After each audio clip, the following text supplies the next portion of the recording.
Welcome back. It is week 3 of the Legacy League. We only have 2 undefeated teams left. And hey, both of those are Legacy League originals. One is Mr. M.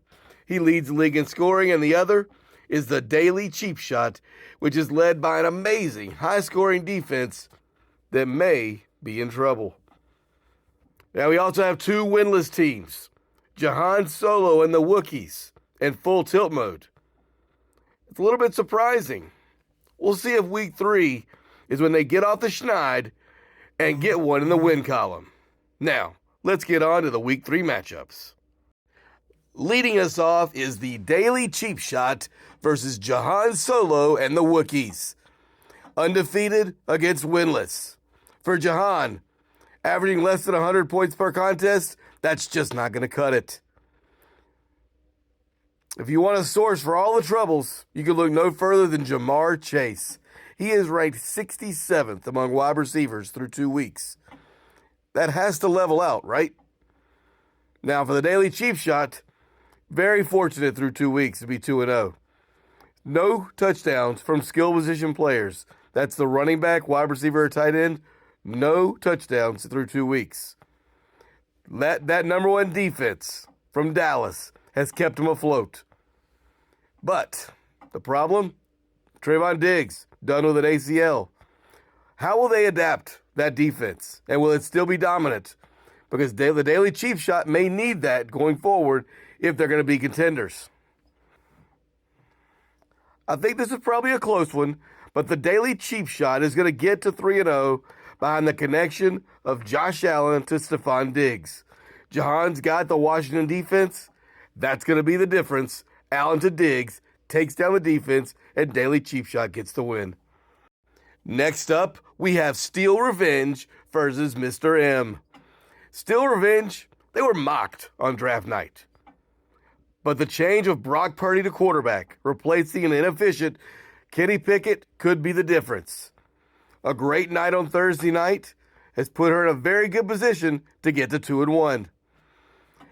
No Austin Eckler, that's a big loss. And Joshua Kelly must be better this week if he still has any chance at beating Mr. M. Now Mr. M's behind the 8 ball. Daniel Jones laid an egg Thursday night. That's obvious. He's going to need Tyreek Hill to do what he did week 1 and get loose against Patrick Surtain and the Broncos. Now, my opinion, the Broncos are going to hold him in check within reason. I don't think he's going to go crazy. I think you'll look for Waddle to go crazy if he plays. But I'll look for, like I said, they'll hold him in check. And Steel Revenge is going to surprise everyone, take down the undefeated Mr. M, and get her second win in a row. Moving on, we have Cuz Lightyear versus the 69er. Will Joe Burrow play? A lot hinges on that. And even in other matchups, but especially in this one. Also, Cuz Lightyear, he needs more from Josh Jacobs. The 30th ranked running back is not what he thought he was drafting. He's also playing the Vikings coach. I think that's very risky. The Chargers are desperate.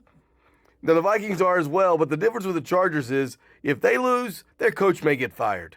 If they have any pride or love of that coach, they're going to play extra hard this week. On the other side, 69er, it's just a mash unit. The quarterback's out. The wide receiver's out. The wide running back's questionable. It's just not a lot of options available. Justin Herbert's going to need to have a big day, and Justin Jefferson's got to get loose. If he does, 69er is going to get the win, and I see that happening. This is going to be a high-scoring matchup. 69er gets the win behind Justin Herbert and Justin Jefferson. Another matchup of former champions of the Legacy League. We have the winless full tilt mode versus 1-1 Kibbles and Vicks. Now, this is a very unusual position for the full tilt mode, 0-2. They're also the lowest scoring team in the league. They're only averaging 83.5 points a game. If the projections mean anything, that changes this week. Kyren Williams, a new signee. He has emerged as a stud running back. And that's going to be a huge need for full tilt mode this week. The Patriots defense, they have a chance. They have Zach Wilson. they have a chance to give him fits, as Bill Belichick always does with young quarterbacks. Now for Atlanta Kibbles and Vicks, moving Kirk Cousins to the quarterback position.